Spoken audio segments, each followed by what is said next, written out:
Magandang umaga po sa ating lahat at sa ating pong panimula. Dumako muna sa panalangin. Tayo po manalangin. Aming dakilang Diyos, mabagay Ama, muli kami ay nagsusumamo sa inyo. Mingi kami ng kalakasan na mula lamang sa inyo. Nawa tanggalin po ninyo ang anumang balakid sa aming mga mata, sa aming mga tenga at aming kaisipan. Na sa ganun, Panginoon, ang inyong pong salita ay tunay nga na bumaba sa aming mga puso. At ito nga'y magpakilos sa amin at magbigay sa amin ng aliw, ng kapanatagan sa aming kaluluwa at ng kapayapaan. Na sa ganun, Panginoon, ay lalo pa kami na makapagbigay ng kaluwalhatian lamang sa inyo. At nawa ang dalangin namin parati ng panahon na ito ay maging pong araw ng kaligtasan na wala pa sa inyo. At matanyag po kayo, Panginoon, mataas kit madakila sa ngalan ni Jesus. Amen. Kapon nga po ay meron tayong holiday na kung saan ay meron tayong holiday na kung saan ay unti-unti nang natatabunan ng isang holiday na wala naman po sigurong kinalaman sa ating bayan. Ang holiday po na opisyal sa ating bayan ay ang tinatawag na Bonifacio Day. Ito nga po ay isang national holiday commemorating Andres Bonifacio. At isa nga siya sa tanyag o sabihin natin na bayani ng ating bayan.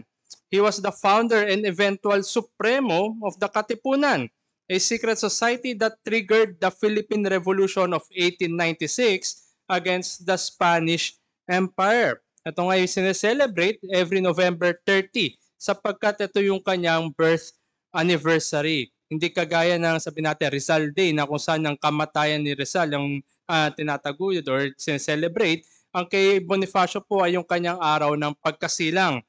Ngunit isa sa sabihin natin na nakakalungkot o irony patungkol po sa Bonifacio Day, siguro ito ever since na rin in time memorial, na every time Bonifacio Day ang celebrate, ang nakikita po natin ay ang welga. Parang isipin na natin parang Labor Day Part 2 na rin itong Bonifacio Day, na kung saan mga aktivista ay sinasabi nila they are often calling out protests sa government, often focusing on wage hikes for laborers. Ito yung makikita natin kahit sa laman ng mga balita. Naroon yung flag ceremony but then it follows yung mga strike ng mga laborers. Sapagkat ang sabi ng mga aktivista, they believe that Bonifacio would have supported the right to protest for important causes. Ito yung pananaw, yung pagtingin sa isang bayani na kung saan siya'y nalimitahan na lang o naibaba bilang sa isang social worker or social activist. Bonifacio is seen as champion for the masses, a deliverer from afflictions, and a comforter for the poor and oppressed. While it may be true to an extent, but real and everlasting comfort can only be true when we are delivered from the ultimate affliction. Lahat tayo ay dadanas ng affliction. Lahat tayo ay magdadaan sa iba't ibang uri, iba't ibang bigat, at iba't ibang level ng affliction. Ngunit ang ultimate affliction ay ang affliction ng kamatayan. Sapagkat ito ay sumpa sa atin na nagpapakita na tayo lahat ay haharap dito. Ano man yung mga sakit natin pagdadaanan, ano man yung bigat na ating mararamdaman, eventually we will all face death. And we can only find and experience comfort, mercy, and hope pag tayo ay nasa ating Panginoon. At kagaya ng pagsisimula natin sa ating worship service sa pagbasa ng Salmo, na ilang ulit din na banggit ang salitang comfort. At pati rin sa scripture reading, sapagkat ito ay nakataya o nakatatag sa karakteristik ng Diyos na hindi nagbabago. At sa panalangin rin Pastor kanina ay naroon ang pangangailangan natin ng kaaliwan, comfort, lalo-lalo na meron tayong mga pinagdaanan na madidilim na probidensya ng Diyos. So lahat ng ito ay makikita natin na sangkap din sa ating pagbubulay-bulayan ngayong umaga. So samahan niyo po ako at buksan po natin ating mga Biblia sa ating teksto sa umaga na ito, ang 2 Corinthians chapter 1. Babasahin ko po ang verses 1 to 11, ngunit ang ating focus po for this morning ay ang verses 3 and 4 at ang verses 9 and 10. So 2 Corinthians chapter 1, verse 1 to 11. Paul, an apostle of Christ Jesus by the will of God, and Timothy our brother, to the church of God that is at Corinth, with all the saints who are in the whole of Achaia. Grace to you and peace from God our Father and Lord Jesus Christ. Blessed be the God, the Father of our Lord Jesus Christ, the Father of mercies and God of all comfort, who comforts us in all our afflictions, so that we may be able to comfort those who are in any affliction, with the comfort with which we ourselves are comforted by God. For as we share abundantly in Christ's sufferings, so through Christ we share abundantly in comfort too. If we are afflicted, it is for your comfort and salvation. And if we are comforted, it is for your comfort, which you experience when you patiently endure the same sufferings that we suffer. Our hope for you is unshaken, for we know that as you share in our sufferings, you will also share in our comfort. For we do not want you to be unaware, brothers, of the affliction we experienced in Asia, for we were so utterly burdened beyond our strength that we despaired of life itself. Indeed, we felt that we had received the sentence of death, but that was to make us rely not on ourselves but on God who raises the dead. He delivered us from such a deadly peril, and He will deliver us. On Him we have set our hope, and that He will deliver us again. You also must help us by prayer, so that many will give thanks on our behalf for the blessing granted through the prayers of many. Muli, ang ating pong focus ay ang verses 3 and 4, pati rin po ang verses 9 and 10. Dito po sa 2 Corinthians, karamihan po ng biblical na scholars ay nag-agree sila, nagkaroon sila ng pagkakasundo that Paul wrote at least 4 letters, 4 na liham dito sa iglesia sa Corinth. Ang unang liham, sinasabi nila, ito tinutukoy na a previous letter to that of 1 Corinthians. So meron daw sulat na nauna pa kaysa doon sa 1 Corinthians natin ngayon. At ito ngay makikita sa 1 Corinthians chapter 5 verses 9 to 11. At ito ngay wala na sa sirkulasyon. It no longer exists. At ang ikalawang sulat ni Apostol Pablo ay yung actual ng unang Korinto, the actual 1 Corinthians. At ang ikatlong sulat yung tatawag na severe, yung masidhi na kanyang liham. At ito ngay makitatagpuan sa 2 Corinthians chapter 2 verses 3 and 4. At ito na rin ay no longer in existence. Siguro dahil sa providensya ng Diyos ay hindi na ito na umabot sa atin ngayon sapagkat tayo rin siguro ay mag-share doon sa severe letter na iyon. At ang ika-4 na liham ay yung actual na 2 Corinthians. So all in all, meron daw pong 4 na liham sa Apostol Pablo. Ngunit 2 na lamang ang umabot sa panahon natin ngayon. At sabi nga rin po ng mga teologo, ito daw 2 Corinthians, ito po yung supreme pastoral letter. Pag pastoral letter, ito po yung 1 and 2 Timothy, pati yung Titus. Ngunit ang 2 Corinthians, ito daw po yung supreme, yung pinakaangat na pastoral letter because it bears to us the daily pressure of faithfully living out the Christian life. Kanina lamang sa binasa natin, naroon ilang ulit yung affliction, ngunit ilang ulit din yung comfort. Ito ang naglalarawan ng araw-araw na buhay ng isang mananampalataya. Afflictions, pero ganun pa man ay naroon yung comfort na mula sa Diyos. It is a call to suffering and afflictions, but in all of this, there's comfort. Kaya salamat sa Diyos na kahit ganun pa man ang buhay ng mananampalataya, naroon yung comfort na kanyang binibigay. And my message for us this morning, the mercies of God sustains hope and delivers believers from the greatest affliction by giving them all comfort. Ang yun ang binibigay ng Diyos sa atin. Lahat ng comfort. All comfort. Sapagkat ang ating mararanasan ay iba't ibang uri na affliction, kailangan natin ng comfort. In its simplest definition, mercy pertains to not getting what we deserve. Alam natin lahat na tayo makasalanan at ang nararapat sa atin ay kahatulan, ngunit sa habag ng Diyos ay ito hindi kanyang binigay. Iba ang kanya pang binigay. And those who are in Christ receive mercy by being no longer condemned. Yan ay habag. In its simplest definition. From very early in the Bible, God reveals Himself to be the God of mercy. Alalahanin natin nung nahulog sila Adan. Hindi outright, on the spot, ay pinatay o namatay si Adan. At nagligtas rin ang Diyos mula sa napakalaki o tanyag na flood. At hindi lamang yun, nagligtas rin ang Diyos over Israelites. And He passes over Moses. Nakita ni Moises yung karakter ng Diyos na siya nga ay punong-puno ng habag. He is merciful. So napakarami pang mga talata na nagpapakita sa atin that God is the God of mercy.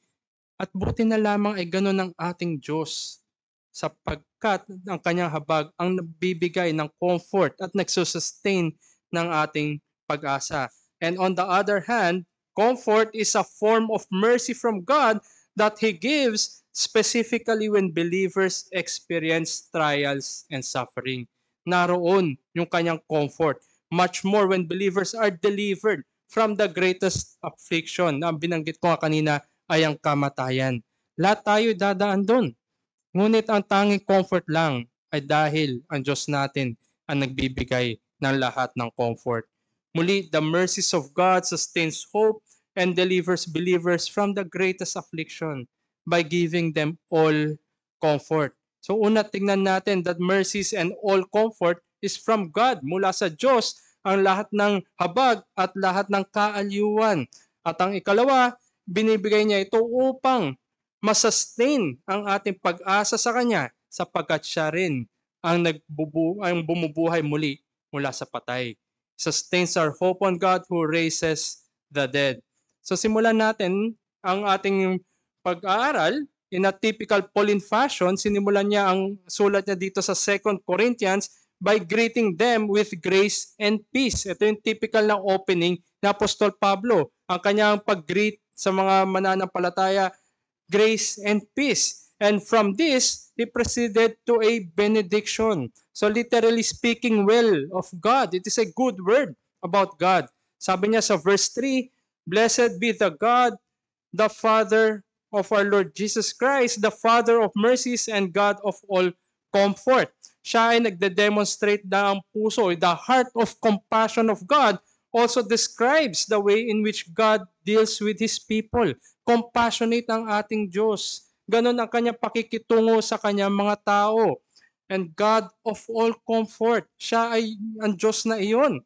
Comfort relates to encouragement and exhortation. Sa mga nanghihina, ang kinakailangan nila ay encouragement.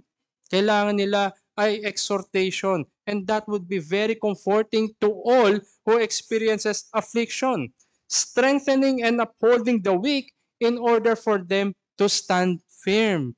Sa mga sabi natin nanghihina, mga tuhod, kailangan nila ng alalay. Sa mga nanghihina na iba't ibang sakit, kailangan nila ng gabay. At ito nga ang ating Diyos, ultimately, He is the Father of mercies and God of all comfort.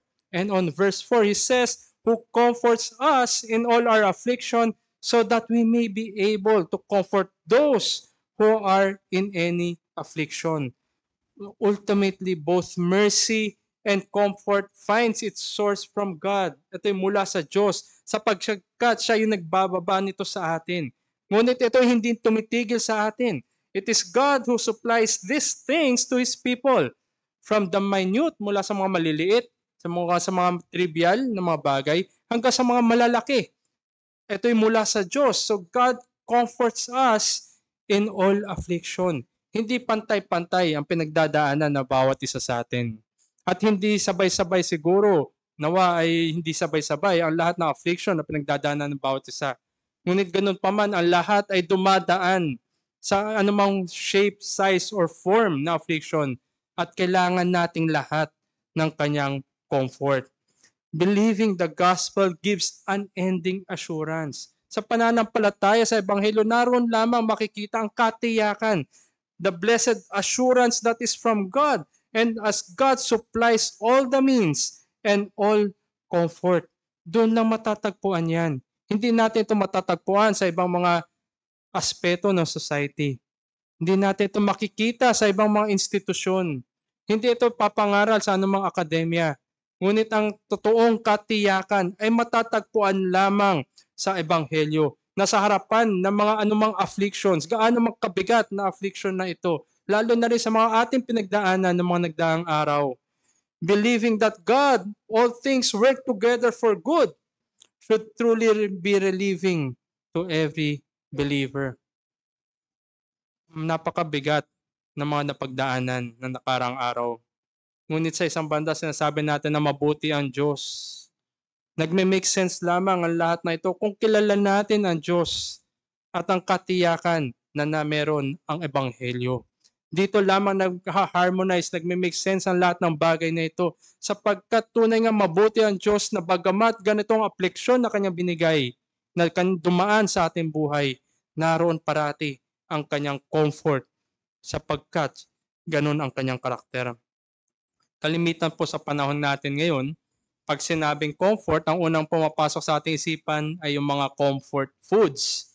Ito po yung mga pagkain na kung saan kakainin ng mga tao to make them feel glad, para po siguro ma-uplift yung kanilang spirit, especially when they are feeling sad, stressed, or homesick. Ayon nga po sa Google, pwede daw hanapin o i-trace back itong term na comfort food o yung kasanayan na kakain para po sumaya noong 1615 sa isang popular literature na Don Quixote.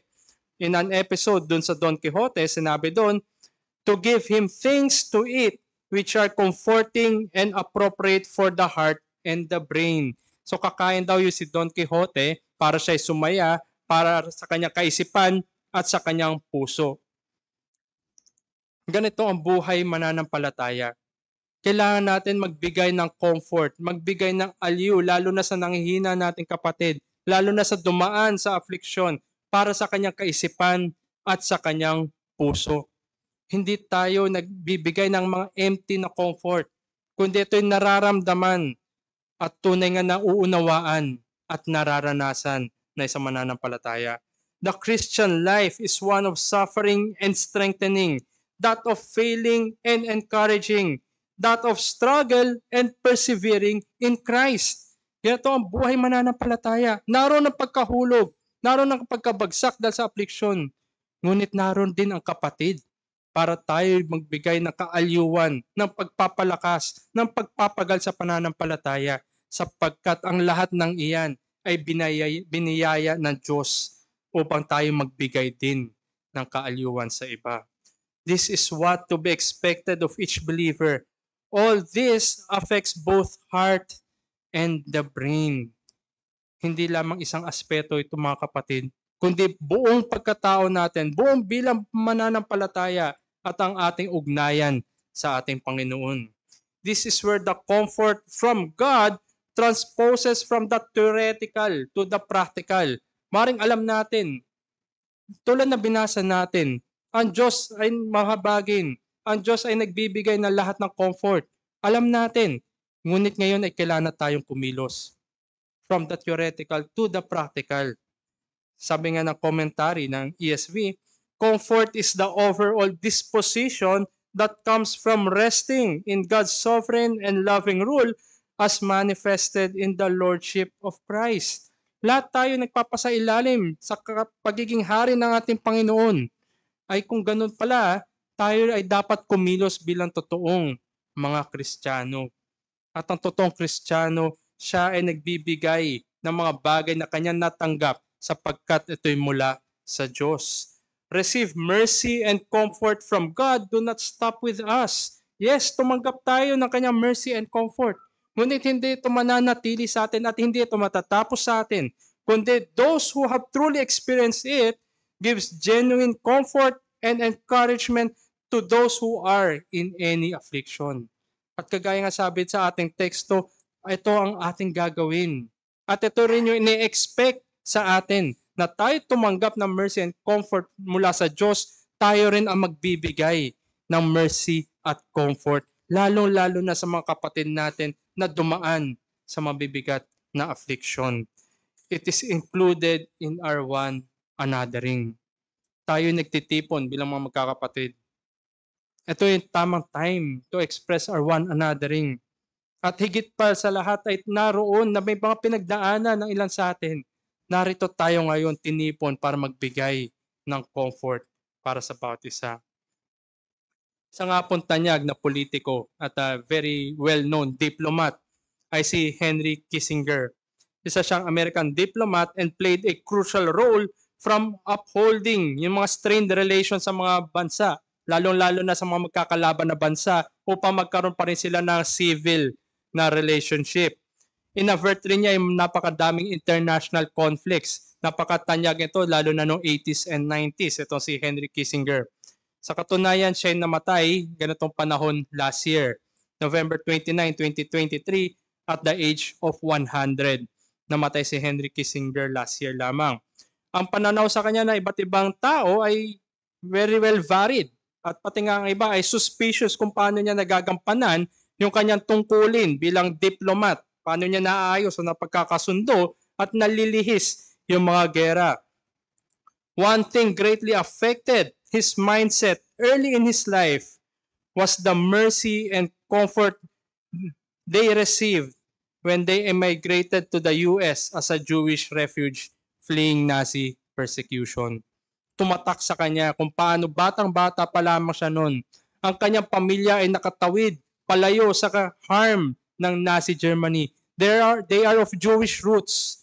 At hanggang sa kanyang paglaki ay nakatatak pa rin sa kanya yung natanggap niya na habag at comfort. At yun din yung kanyang pinamuhay. At as much as possible, as many as he can, ay ina-avert niya ang mga disaster at mga conflicts. Ito isang tao na kung saan pinamuhay niya yung mga bagay na kanya natanggap. Nasang ganun ay maranasan din ng iba ang kanya lang naranasan. Ngunit ito ay ibang aspeto. Aspeto ito sa civil na larangan. Ngunit tayo ay mga mananampalataya. Tayo ay nagtatranscend sa ganong klaseng aspeto lamang sapagkat tayo ay mga magkakapatid na tinubos ng Diyos, kapwa nakaranas ng kanyang habag at nakaranas ng kanyang comfort. At ganun din ay tayo ngayon ang magbibigay, magpaparanas nito sa ating mga kapatid. The only thing that we can give to others is what God has first given us. And if we look at all things God lavish on us through the lens of mercy, only then we would be brought to our senses that all of this are grace. Hindi ito bungad sa atin. Hindi ito pinaghirapan natin. Kundi kung titingnan lamang natin ito ay habang ng Diyos, tayo rin ay dapat kikilos bilang mahabagin sa ating mga kapatid.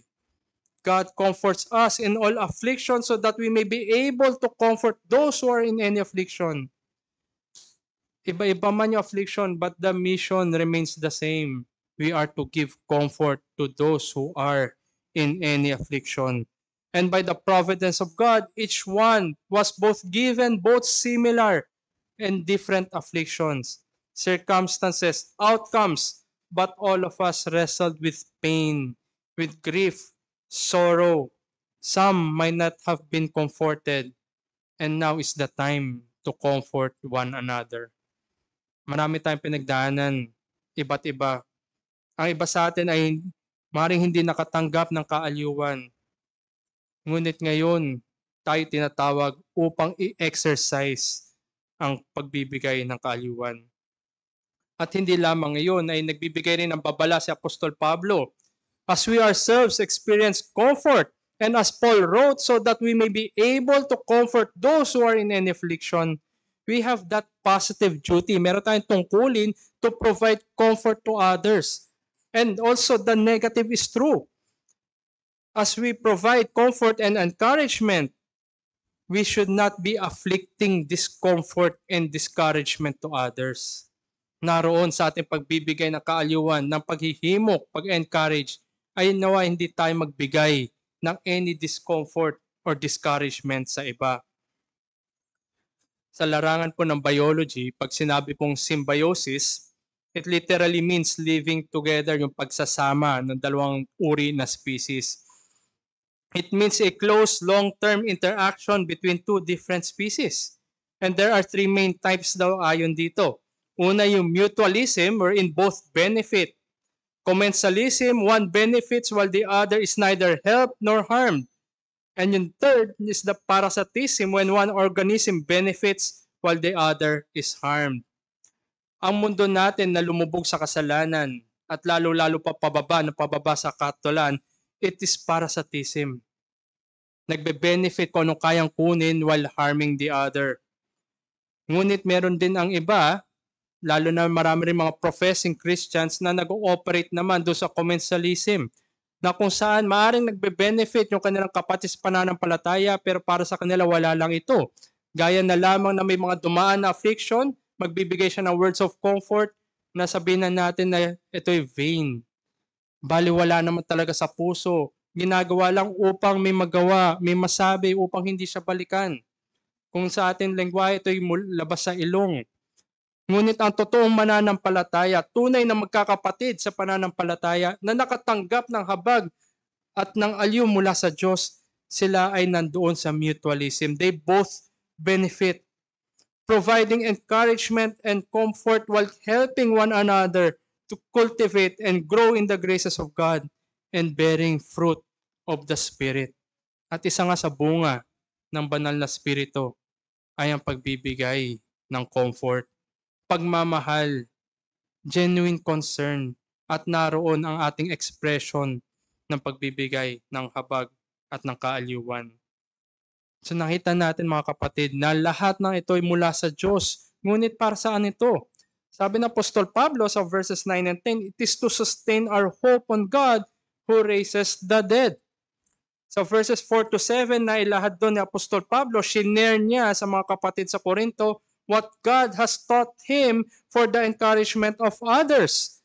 Not only as it happened, but more so what he learned from these providences. Yung mga natutunan na Apostol Pablo sa mga afflictions na ito. Kung babasahin lamang natin ay sabihin natin very severe yung mga pinagdaanan ni Apostol Pablo na affliction. Paul is a man who is falling apart.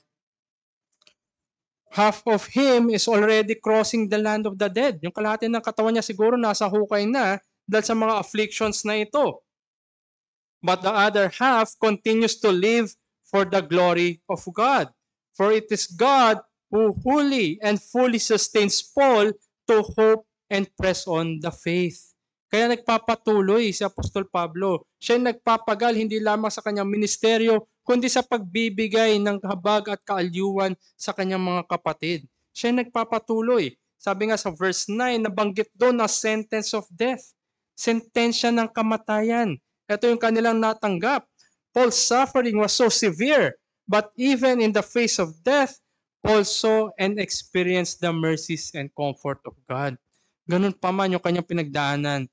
Tumatak sa kanyang isipan, naranasan ng kanyang pagkatao ang habag at ang kaaliwan na mula sa Diyos to make us rely not on ourselves but on God who raises the dead. This is the reason God's providences for believers is to increase, magnify, and strengthen our hope in Him. Ito ang dahilan kung bakit tayo dumadaan sa ganitong mga afflictions. Kung bakit may mga probidensya na madidilim, mabibigat na mga probidensya. Upang tayo na narito pa rin, ay lalo pang tumindi ang ating pag-asa at kumapit sa Diyos na mabuti, mahabagin, at nagbibigay ng kaaliwan. He delivered us. Sa verse 10, punahin natin, He delivered us. He will deliver us. He will deliver us again. Naroon yung tatlong dimensyon ng pagliligtas ng Diyos. The wondrous blessing of biblical hope found and assured in the gospel. Iniligtas niya tayo. Kung babalikan natin paano tayo niligtas mula sa kasalanan. Sa ating kasalukuyang pinagdadaanan. At siya rin ay patuloy na magliligtas pa hanggang sa ultimate affliction ng kamatayan.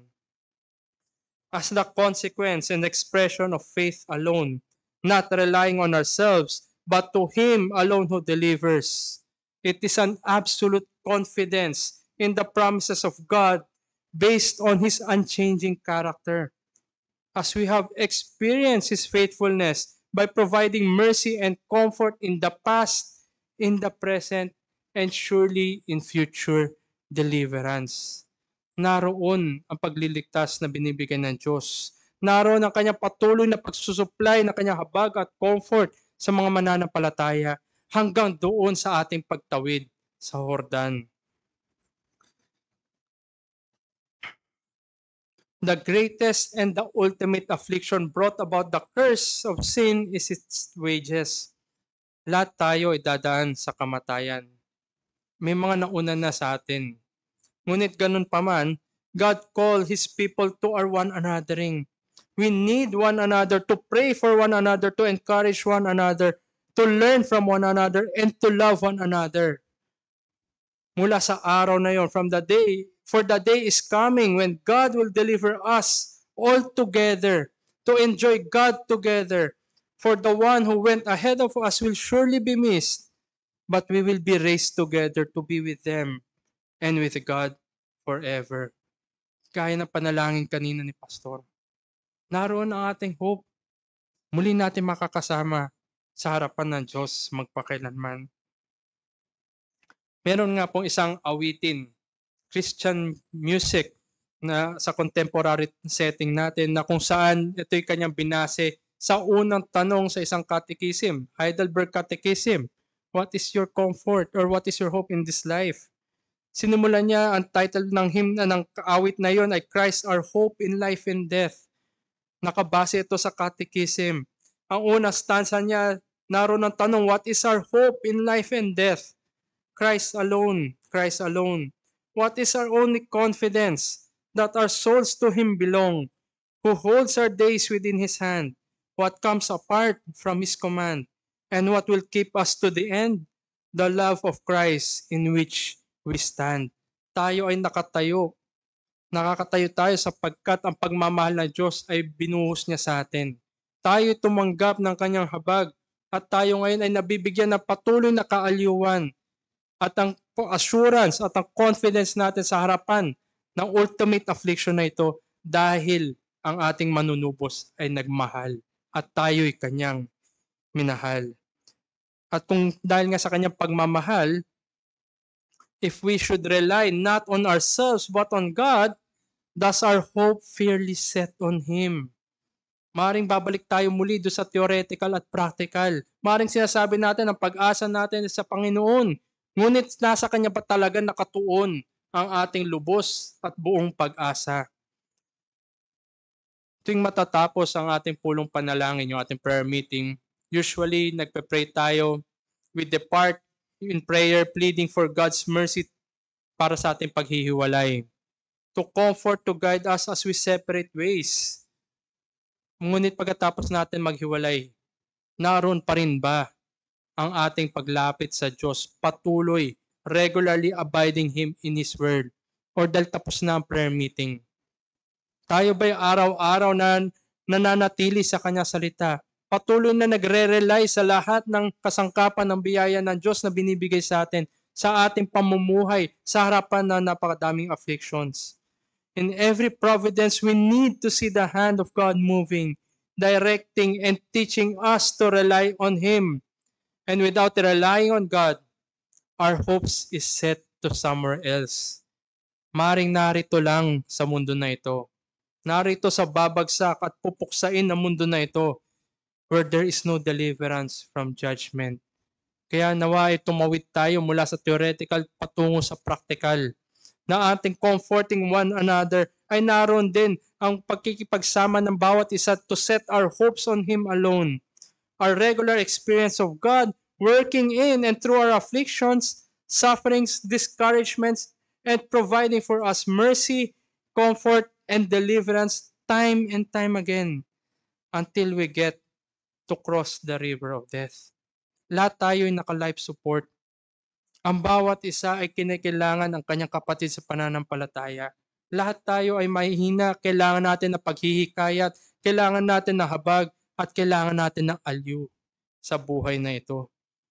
This is the sure testimony that our hope is set on Him, that our future is utterly secure in Christ when our hopes is firmly set on Him.